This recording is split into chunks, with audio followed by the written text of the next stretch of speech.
Hello and welcome to the AICE Chemistry lecture series. Today we're going to start chapter 5 and we're going to start with section 1. Chapter 5 is on states of matter, a topic that most students think is going to be easy because it's something that you've been talking about since middle school, but can actually be a little more complex. This particular chapter has 5 sections with a practical in the form of gas collection that we'll talk about at the end. Now, we're going to start with a very brief introduction and review of what we know about states of matter from past courses like honors chemistry, physical science, and middle school. And then we'll move into each individual state of matter, starting with gases, where there is going to be a lot of mathematics, the liquid state, which is the one we're going to talk about the least probably, and then the solid state, which is going to be the most complex when it comes to the theory, with the inclusion of fluorines at the end, which are a new type of chemical we're going to introduce. But let's just start with section 1. Section 1 is states of matter. So we're just going to do a quick, brief overview of each state of matter and kind of like what we learned in honors chemistry, in physical science, middle school, and just to recall everything we already know about this topic. We're going to start with the gas state. The gas state is the most used in mathematics, in chemistry. So a lot of the math we're going to do with the gas state. And it is also the most open or the most amorphous of all the states of matter. The gas state, as you can see here in this diagram, in this drawing, or actually video, it has particles are moving around independent of each other very sporadically. There's a lot of empty space in between them, which gives the gas state a lot of its unique properties. Gases have no fixed shape. They take the shape of the container, whether that's a star-shaped balloon, a round balloon, a canister of gas. The gas state does not have a specific shape because the molecules can move around and adapt to the shape of the container. So because there's so much empty space, because these are independent of each other, they can always adapt to wherever we put them into. And that's also why gases have no fixed volume. They have no volume because they can expand to incorporate or to fill the container they're in. If we think of a gas like a perfume, you can spray perfume on one side of the room and then it slowly will expand until you can smell it throughout the whole room. And that's because gases have no fixed volume and will expand to fill their container. That's why we could have a gas in a small canister and then release it and it will fill the whole room it's in.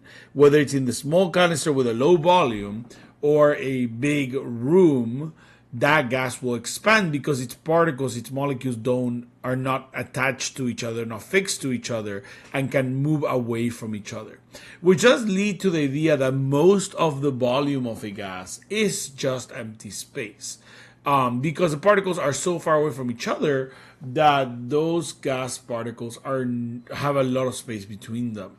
And so when we look at the volume of a gas, realistically speaking, a big chunk of that volume is just all this empty space between the particles. Which is also the third property. Particles are far apart and therefore can be compressed. So gases can be compressed, which is essentially saying that if we put those gases in a canister, such as a piston, we could have a piston with the gas in the container. So we'll make the gas here.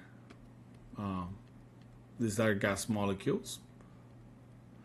We can then push down on this piston.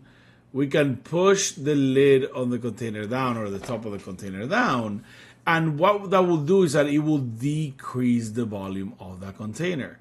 If we grab that piston and we push it down, what we're doing when we push a piston down is decreasing the volume of the container, because at the end of the day, all of these gas particles were still there. So 1, 2, 3, 4, 5, 6, 7, 8, 9, 10, 11, 12, 13 gas particles. Those 13 particles are going to still be here. 1, 2, 3, 4, 5, 6, 7, 8, 9, 10, 11, 12, 13. They're just in a smaller volume. The container on the left here has a much bigger volume than the container on the right. And that's what it means that a gas can be compressed. We can put it from a higher volume to a lower volume by pushing on it, and the resistance is going to be minimal. That gas will conform to the new volume. And again, that's because gases don't have a fixed volume thanks to all the empty space in that gas. All of this empty space makes it so the molecules can be pushed together and fill in that empty space. Now, another property of gas is that the particles are randomly arranged. So as you can see here in this video, or in this moving picture, the particles of the gas are not in any conformation, any kind of structure. The arrangement of them is random. They're randomly moving around. So there's a lot of randomness to gases. A lot of, essentially, we can't predict the motion of individual particles within a gas. Finally, particles can move freely in all directions. There's so much empty space in a gas that all of those intermolecular forces that we talked about in the past chapter, in chapter 4, don't really play a role in gases, or theoretically don't play a role in gases, right? Practicality is always different. But in theory, particles of a gas can move freely in all directions without interacting because there's so much empty space in between them that intermolecular forces have no time and no proximity to actually act. So London dispersion forces, permanent dipole forces, hydrogen bonds don't actually get created between these gas particles because they're so far apart from each other and they're constantly moving around. So those are the key things that we get from gases that we've learned in the past. Gases have no fixed shape. They also have no fixed volume and therefore can be compressed. And then their particles are randomly arranged and can move freely in all directions without interactions. And we're going to talk about all of these details in a lot more detail once we look at this section on gases. Moving forward. Liquids, the liquid state, on the other hand, is not as free as the gas state. As you can see here, the top part of this container that we have in this video or moving picture is empty. There are no particles there because all of the water particles or not water, liquid particles, water being an example, are confined near each other. Now, liquids can also take the shape of the container. Why? Because even though these particles are near each other, as you can see here in the picture, they are sliding past each other, right? They're moving around, there is motion, they're sliding past each other laterally. And so if you put a container of a liquid in a container that's square-shaped, it will take the square shape. If you put the liquid in a container that's round, it will take the round shape. Because even though they have to stay near each other, they can slide past each other to take the shape of where a container will put them in. Now, that being said, they do, unlike gases, have a fixed volume. And that's because even though these particles can slide past each other and take the shape of the container, they cannot get away from each other, cannot move away from each other. They do have to stay in close proximity because they have intermolecular forces between them. So those London dispersion forces, their hydrogen bonding, the permanent dipole forces, they all actually take part in these interactions in a liquid state. And so these molecules can move away from each other, making the volume of a liquid fixed. Which makes sense because in a lot of labs and a lot of practical exams, we measure the volume of a liquid, right? We use volumetric cylinders, pipettes, pirettes, in order to measure that volume. Particles are close together, so they can only be slightly compressed. Liquids are only very, very, very slightly compressible because, again, there's not a lot of empty space between them. There is a little bit of empty space as they slide past each other, so they can be slightly compressed. But for the most part, we do not talk about the compression of liquids because that compression is so slight, so minimal, due to the very small amount of empty space between liquid molecules or particles. Now, the particles are randomly arranged. If we look at this picture, there's no repeating pattern in how these particles are arranged.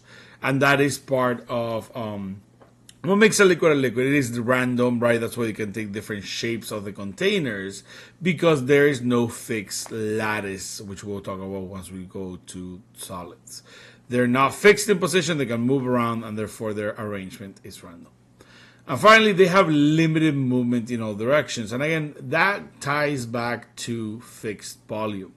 The particles of a liquid can slide past each other, but they can move away from each other, which gives them a very fixed or limited movement in all directions. They can move, but not a lot. They can slide past each other. Think about a bunch of people moving around each other in a busy train station. That's what's happening here. They can't move away from each other. They can't be free and move away from the other particle or other people, but they can slide past each other like people would in a busy train station. And finally, we have the solid state. The solid state is one of the more studied states of matter that we're going to look at as far as theory is concerned, because there are a lot of different types of solid state arrangements, and we'll talk about those in a second. But before that, let's look at the basics. Solids have both a fixed shape and a fixed volume. Why? If we look at this solid that we have here in this picture, you'll notice that the particles have very minimal motion. They cannot change position. And so we're going to jump over to the last line here. Particles cannot change in position. They can only vibrate.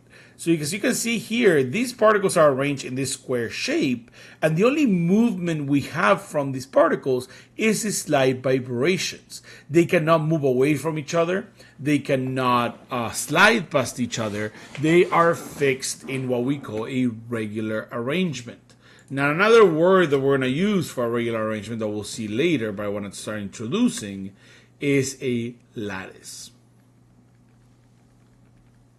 So a lattice is a regular arrangement, right? A lattice is essentially a pattern in arrangement that we see with particles, where, for example, here we have this very square pattern, this very cubic pattern, because it's actually three-dimensional for this lattice, for this solid. Solids are always going to have their particles in fixed position that can only vibrate, and therefore there's a lot of different arrangements that solids can be stuck in, and that's where a lot of the complexity in studying them comes from, because we're going to look at a lot of different types of solids. Now, as you can tell here, the particles are always going to be touching each other and therefore cannot be compressed. A solid does not have any empty space that we can push the particles into, so they have zero compression. And that makes sense, right? Because, for example, a chair is made out of a solid. You sit on the chair doesn't compress underneath your weight, it holds your weight. And that's because once you sit on the chair, the particles in that chair have nowhere to go. They have to stay in this pattern. They cannot move past each other, and so they have no other option but to hold your weight, not to be compressed. So just to summarize, solids, because they have their particles in fixed positions that can only vibrate in this regular arrangement or lattice, as we call it, the particles cannot move past each other. They're fixed. They're always touching, so therefore they cannot be compressed. And because they cannot move away from each other or rearrange themselves, they have a fixed volume and a fixed shape. Now, there are a lot of different types of solid structures. We're going to discuss all of these in a later section, in the section about solids. But just to introduce them, there are 4 different types of solid structures.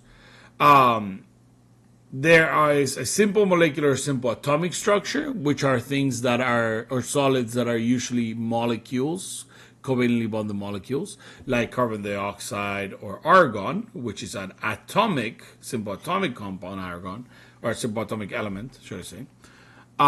There are giant ionic lattices, which are essentially just ionic compounds, which are here. So in a simple molecular compound, the molecules form the arrangement. So what's arranged into a specific order are the molecules. In a simple atomic structure, very similar, it's atoms of an element that are in that repeating pattern or lattice. In a giant ionic compound, being just an ionic compound in general, we have that lattice that we did learn about in honors chemistry, which is an ionic lattice of repeating positive and negative ions, cations and anions, alternating throughout the lattice, like here. In a giant metallic lattice, which is what metals are made of, like iron or copper, we have that lattice of positive cations with the sea of electrons flowing in between the positive cations. And then finally, the new one, which we're going to discuss at length because it is a new thing that you have not seen before, are giant molecular structures like silicon dioxide or silicon dioxide, which is just sand or glass. These giant molecular structures have a giant network or a giant repeating pattern that includes all covalently bonded atoms, meaning that unlike the simple molecular and simple atomic, where we have intermolecular forces holding them together in the solid state, a giant molecular compound is actually held together by covalent bonds expanding the whole network or the whole solid. So something like sand or glass actually is made out of one solid network of covalent bonds, as opposed to a simple molecular, simple atomic structure like carbon dioxide or argon, which is held together just by weak intermolecular forces. Now, a lot of this is going to be dependent on bonding, so we're going to rely a lot of our information that we learned in chapter 5. As it states here, at room temperature and pressure, whether something will be a solid, a liquid, or a gas is going to be highly dependent on the type of bonding that's holding it together.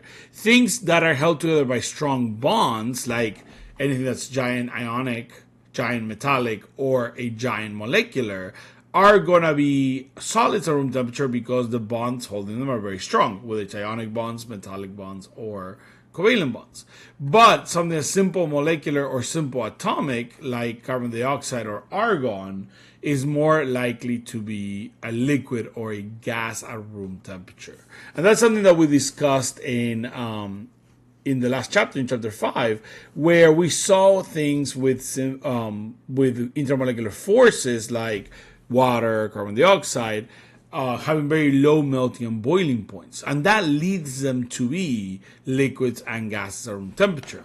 But things with much higher melting and boiling points, because they're held together by bonds instead of intermolecular forces, like ionic compounds, metallic compounds, or giant covalent molecular compounds, are more likely to be solids at room temperature because it takes a lot of energy to break these bonds.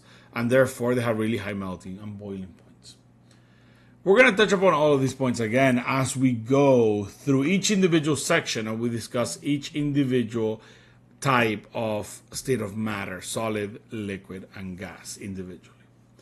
For now, that is it for section 1 of chapter 5, and I will see you all in the next video.